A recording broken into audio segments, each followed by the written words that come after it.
Terra, um planeta singular, irrequieto e dinâmico. Continentes se mexem e se chocam. Vulcões entram em erupção. Geleiras crescem e se retraem.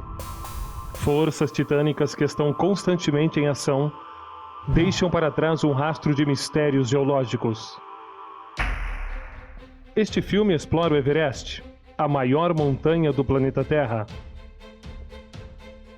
A fim de desvendar seus mistérios, uma ousada missão está tentando buscar rochas do topo.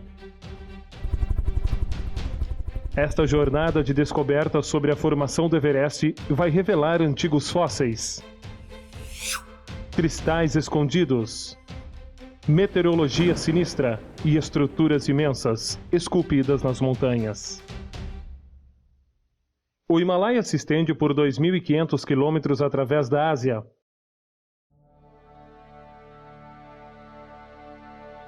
Abriga 14 das maiores montanhas do planeta.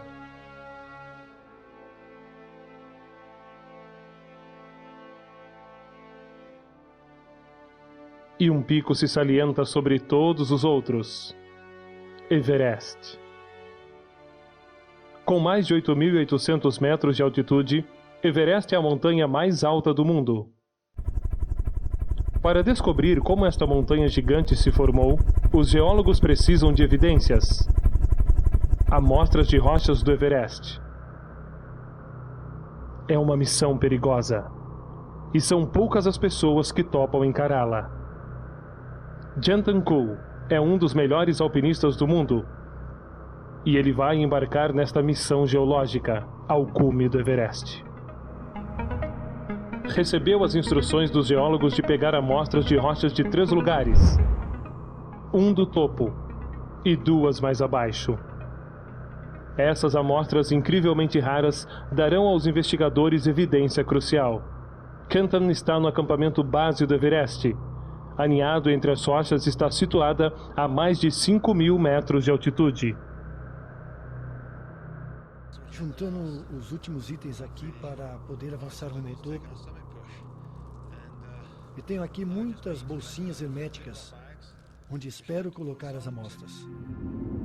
Nos próximos 5 dias, ele vai escalar 3.600 metros. A altura vertical é equivalente a 9 vezes a altura do Morro do Pão de Açúcar.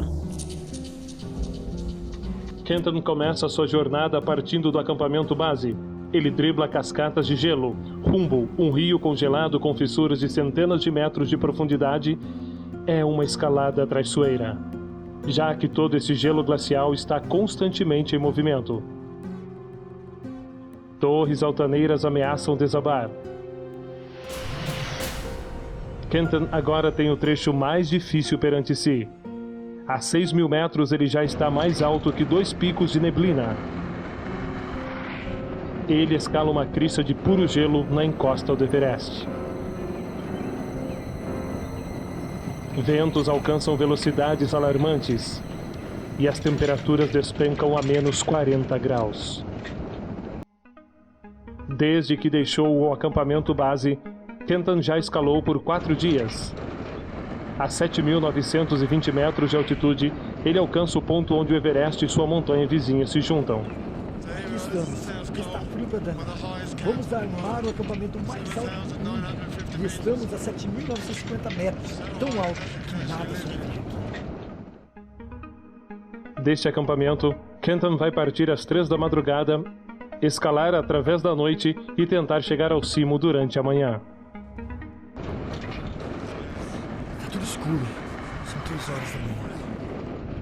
Pontualidade é crucial, e o tempo tem que estar ideal. O prazo para escalada é curto, só há aproximadamente 12 dias por ano quando os alpinistas podem alcançar o topo. Kenton tem que aproveitar esta oportunidade. Ele agora se aventura no que os alpinistas chamam de a Zona da Morte. Oxigênio é necessário para escalada, já que o ar é 3 vezes mais rarefeito que no nível do mar. 1 em cada 10 pessoas morrem escalando o Everest. E a maioria das fatalidades acontecem durante este último estágio. Mais um.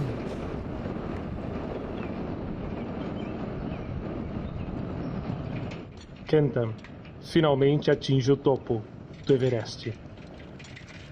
8.850 metros. Somos as pessoas mais altas do mundo.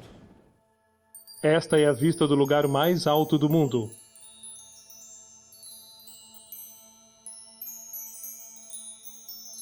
Para a maioria dos alpinistas, o topo é o principal objetivo. Mas para Kenton, sua missão acabou de começar. Ele focaliza sua atenção em um ponto justo abaixo do pico, onde há rochas salientes expostas. A primeira mostra que Kenton é uma pedra de calcário cinza. É quebradiça e fácil de remover. Esta é uma amostra da rocha mais alta do mundo. Guardou a rocha na sacola e está pronto para continuar. Kenton continua a descida para pegar a próxima amostra. Justo abaixo do topo, o tipo de rocha muda. Os alpinistas chamam esta zona de a faixa amarela por causa de sua cor característica. A rocha é dramaticamente diferente que no pico. Muito mais dura e amarelada. Esta é uma camada de mármore.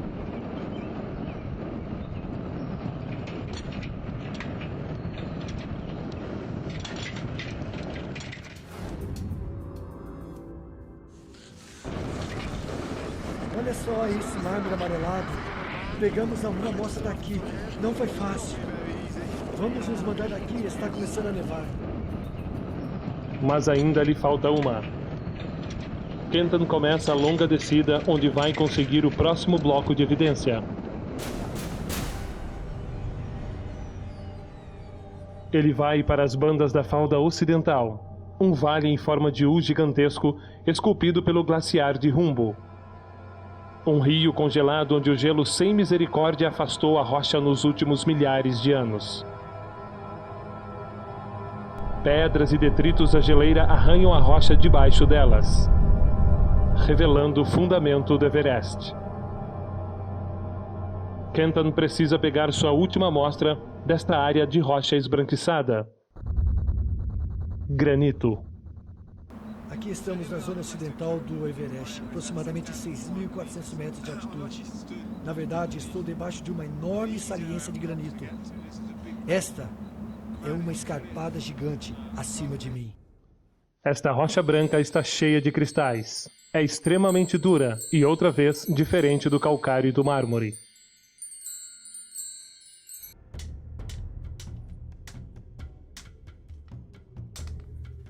E temos uma amostra aqui. Guardando as 3 preciosas amostras, Kenton as leva à Universidade de Oxford. Aqui elas serão analisadas pela autoridade mundial em Everest, Mike Sorrow. Aqui, Mike, estão as suas rochas. E essas são do topo do mundo. São as mais importantes de toda a expedição. Elas valem ouro geologicamente.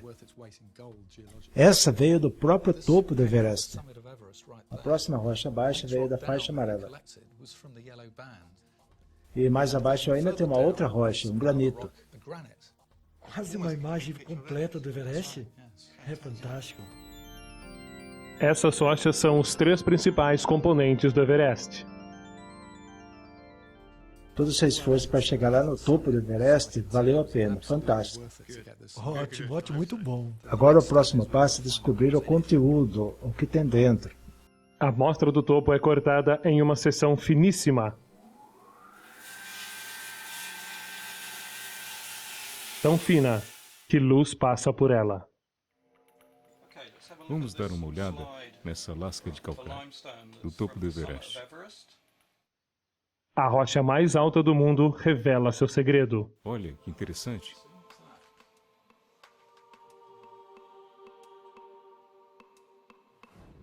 Temos aqui um corte transversal de um crinoide. Crinoide é um lírio do mar. São seres que se alimentam por filtração até 6.000 metros de profundidade. O lírio do mar. É evidência que a rocha do pico do Everest uma vez estava submersa em água.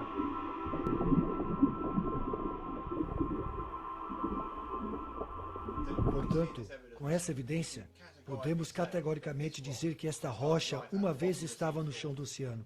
E eu a recolhi no topo do Everest, lugar mais alto do mundo. Isso não cabe na minha cabeça.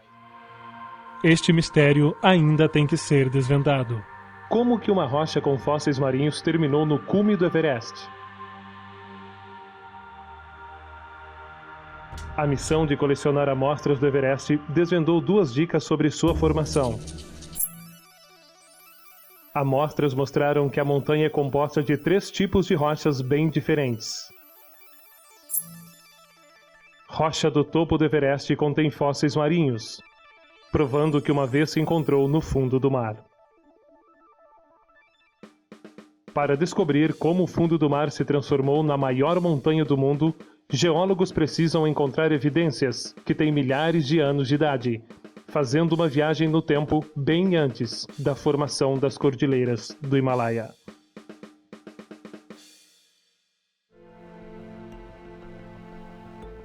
Há 5.000 anos atrás, nenhum traço do Himalaia existia.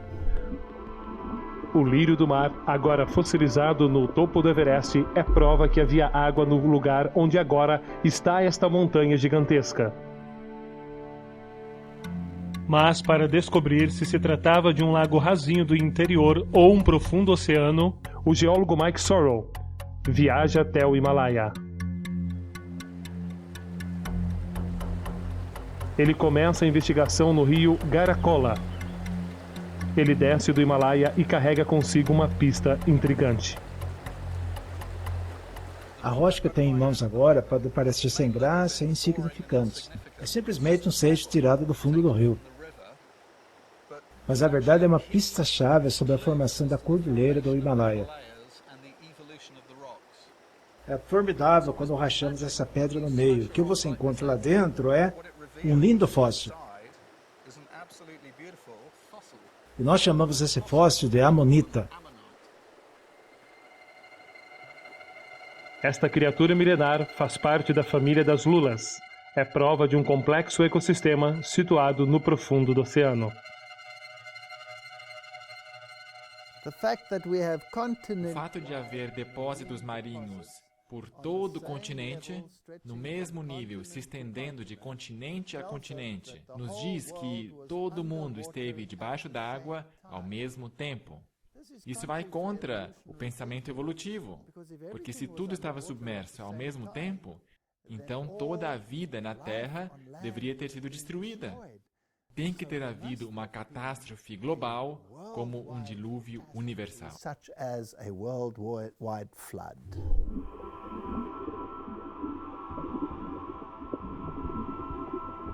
Mas para se encontrar fósseis marinhos na altura dos Himalaias, no próprio pico do Everest, uma enorme força geológica tem que ter forçado o fundo do mar para cima, acima do mar. Descobrir como isso aconteceu demandou mais de 100 anos dos geólogos. O ponto de partida para esta investigação veio de um lugar improvável: Antártica. Em 1910, o famoso explorador da Antártica Robert Scott começou sua expedição mal-sucedida ao Polo Sul. Depois de alcançar o Polo, Scott e 5 outros de sua equipe morreram. Quando os corpos foram descobertos, foram encontrados na sua bagagem, cuidadosamente embrulhados e etiquetados, alguns fósseis. Os fósseis eram parte de uma antiga planta chamada Glossopteris. E amostras estão preservadas no British Antarctic Survey, na Inglaterra. Nesta rocha temos marca de uma planta conhecida como samambaia de semente. E de diferentes amostras temos marcas de raízes, folhas e troncos preservados. Os paleontologistas concluem que se tratava de um tipo de árvore. Logo, este humilde fóssil de árvore foi encontrado ao redor do globo. Na Índia, América do Sul, África, Madagascar e na Austrália. Os geólogos agora se defrontam com quebra-cabeças. Como que esta espécie de planta se espalhou através de continentes separados por milhares de quilômetros de oceano? Se trata de uma situação intrigante. pois essa espécie não poderia ter disseminado por distâncias tão vastas, pelo vento ou pássaros através dos oceanos.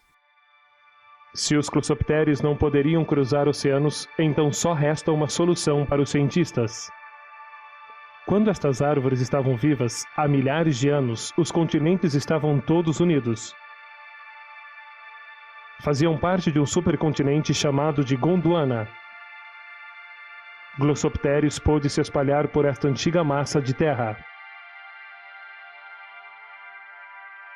Mas então, Gondwana foi partida em vários blocos, pelo dilúvio relatado no Gênesis.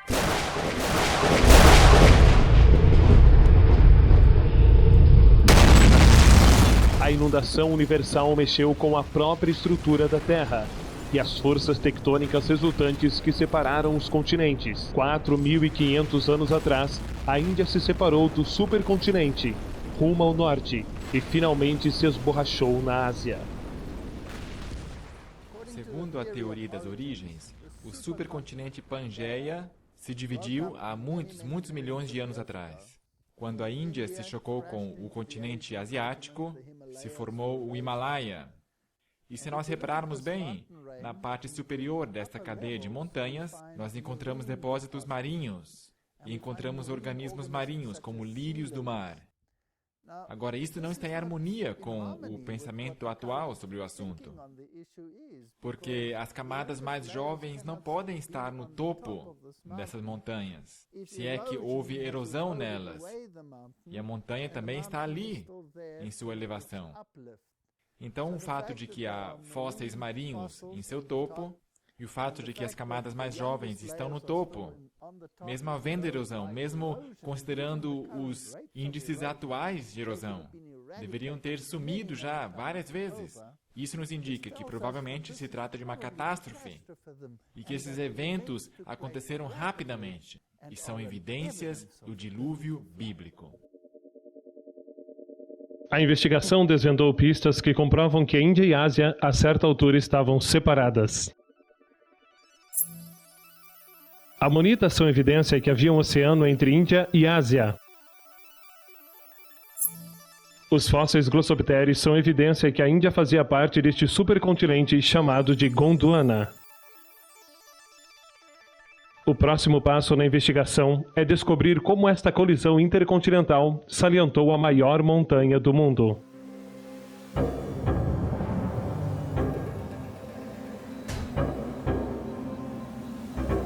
Geólogos decifrando a história de como o Everest se formou, concluíram que há milhares de anos, um vasto oceano existia onde agora há uma cordilheira de montanhas.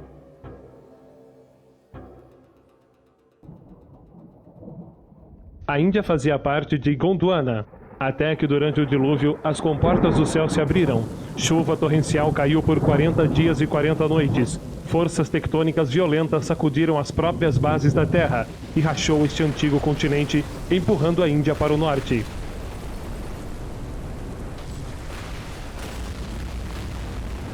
Há 4.500 anos, a Índia colidiu com a Ásia, formando as montanhas mais altas do mundo, na cordilheira que separa os atuais países de Nepal e China.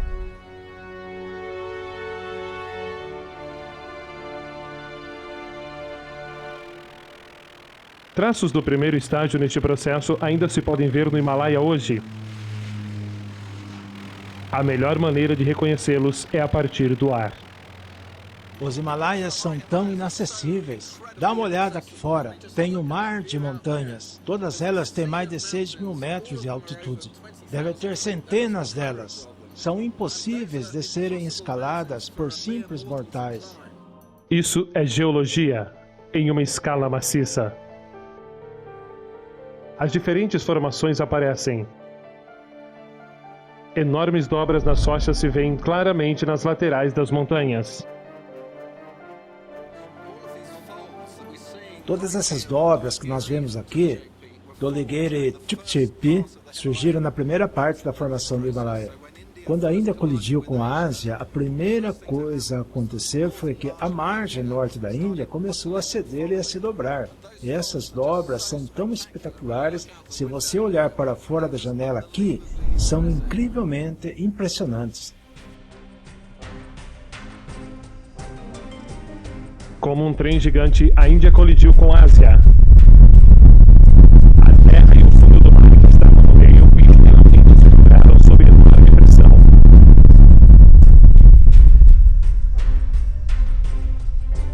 Mas só isso não explica a grandeza do Himalaia. Com pé na trilha, Sorrow está à caça de mais pistas. É isso que faz toda a viagem valer a pena. Nós passamos 5 dias marchando pela selva, através da floresta, com chuvas torrenciais, e ali finalmente estão os altos Himalaias. Eu simplesmente amo estas montanhas. Olha só aqueles picos lá, são absolutamente majestosos. Sorrow aponta para uma enorme falha que é revelada na face de uma das montanhas. É evidência da próxima fase dramática na formação do Himalaia. Isso é um esboço que na verdade estamos vendo em nossa frente, com a grande montanha de Dhaulagiri aqui e as grandes dobras do pico de Tutsche mais à direita, com esta enorme falha aqui que está magnificamente exposta na própria base do Dhaulagiri, indo diretamente ao rio do vale do Kaligandak. A falha geológica é uma fratura percorrendo todas as montanhas. A primeira fase de formação do Himalaia é que a rocha se dobra. Há dobras enormes. Quando este processo continua, a rocha não pode mais dobrar. E assim é um dobramento duplo. E se a força continua, este dobramento duplo se move paralelamente ao longo de uma falha geológica. E isso é exatamente o que vemos em todo o Himalaia. Portanto, essas rochas se dobram e vão uma em cima da outra. Rochas só podem ser dobradas até certo ponto. A partir do momento que atingiram seus limites, há um rompimento e surge uma falha geológica. A formação da falha coloca um tipo de rocha sobre a outra. Falhas são rochas sobrepostas de duas dobras. Assim, as grandes falhas geológicas que cortam os grandes picos do Himalaia são falhas que justapõem calcários sobre mármore.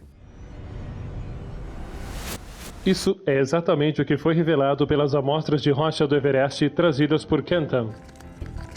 Calcário no topo, assentados em cima de duro mármore da faixa amarela. É evidência que o topo do Everest foi originalmente formado por dobras e falhas. Mas isso só revela parte da história. Para criar uma montanha do tamanho do Everest, geólogos sabem que deve haver em operação ainda outro processo mais poderoso. Dicas para saber o que exatamente constituiu este processo podem ser encontradas no rio Kalendekola. Esse rio é uma enorme lixeira.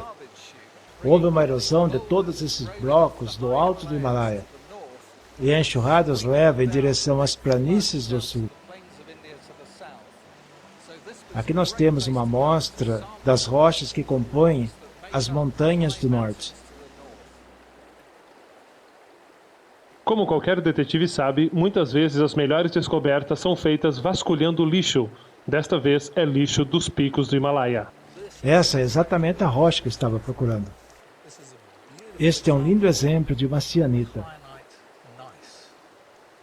que é composto por esses lindos cristais de lâminas azuis, de cianita. Cianita é uma pedra preciosa e nos dá uma pista de como estas rochas se formaram. Este mineral é muito específico para um geólogo. E nos diz que esta rocha esteve enterrada em profundidade de 20 quilômetros ou mais, sob temperatura alta e grande pressão. Rocha não somente foi empurrada para cima com a colisão, mas também para baixo rumo ao núcleo fundido da Terra. Calor e pressão mudou a rocha e formou cristais de cianita. Outra rocha nos dá mais uma evidência sobre o que estava acontecendo nestas grandes profundidades. Essa rocha branca é um granito do Himalaia. A maioria dos picos mais altos da cordilheira são, na verdade, formados desta rocha. E claro, a base do Everest é formada exatamente por ela. E a presença dessas listras brancas me diz que esta rocha estava parcialmente derretida, a temperaturas elevadíssimas no processo de formação do Himalaia. A rocha foi empurrada para proximidades tão grandes abaixo da superfície da Terra que atingiu temperaturas beirando os 2.200 graus Celsius. Uma vez fundida, a rocha pôde se mover e fluir. Você pode imaginar melhor o Himalaia como se fosse um sistema de esteira, pegando rochas da placa da Índia e empurrando-as para baixo da crosta. Sua estrutura é alterada pelo calor e a pressão crescente finalmente as derrete, forçando-as de volta à superfície ao encalço destas gigantescas falhas. Há 4.000 anos, este gigantesco sistema de esteiras estava ativo. Ao a Índia empurrar para o norte uma faixa líquida de rocha boiante foi forçada para a superfície pelo lado de baixo e se refrescou, formando uma sólida camada de granito.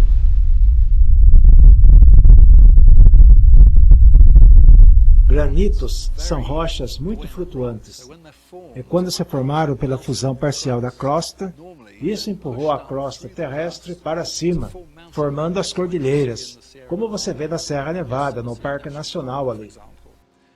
O Himalaia é diferente. Esta correnteza está fluindo quase horizontalmente de onde se formou, na parte sul do platô do Tibete, para formar os altaneiros picos do Himalaia. E é esse sistema de esteira que mantém a cordilheira ativamente se elevando até hoje. As montanhas, vez após vez, foram empurradas para cima a proporções épicas. É esse processo singular que é responsável pelo tamanho colossal do Himalaia. A missão de Canton Cole ao Everest revelou uma faixa de tamanho incomum de granito. Evidência que o tamanho admirável do Everest é resultado de um processo de correnteza de rochas fundidas.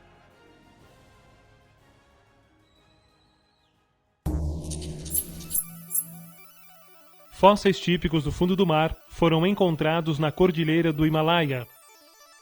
Geólogos que investigam como o Everest foi formado descobriram dobras e falhas indicadores do processo inicial de formação da cordilheira. Linhas brancas de granito indicam que a rocha estava derretida, formando um esquema de esteiras gigantes, empurrando o Himalaia para cima. A nossa interpretação do que vemos no mundo depende de nosso paradigma. Se eu acredito em milhões e milhões de anos, então eu tenho que explicar tudo que eu vejo no mundo natural, os indícios geológicos, os indícios ecológicos e assim por diante, os fósseis. Mas se eu creio em um paradigma de origem recente, então eu vou ver as coisas com uma luz diferente ou em uma luz diferente. E vai determinar o modo que eu penso sobre o ambiente em que vivemos. Se eu tomar o registro fóssil, por exemplo, e reconheço que grandes filos se originaram instantaneamente, isso desqualifica o pensamento evolutivo. Isso é totalmente contra tudo que o paradigma evolutivo apresenta. Se eu reconheço que tudo, no princípio, era maior e com mais diversidade, isso também vai contra o paradigma padrão. Então a Bíblia pode ser interpretada à luz do que vemos ou pode ser rejeitada. Eu acredito que a Terra é testemunha da verdade bíblica que é apresentada na Palavra de Deus.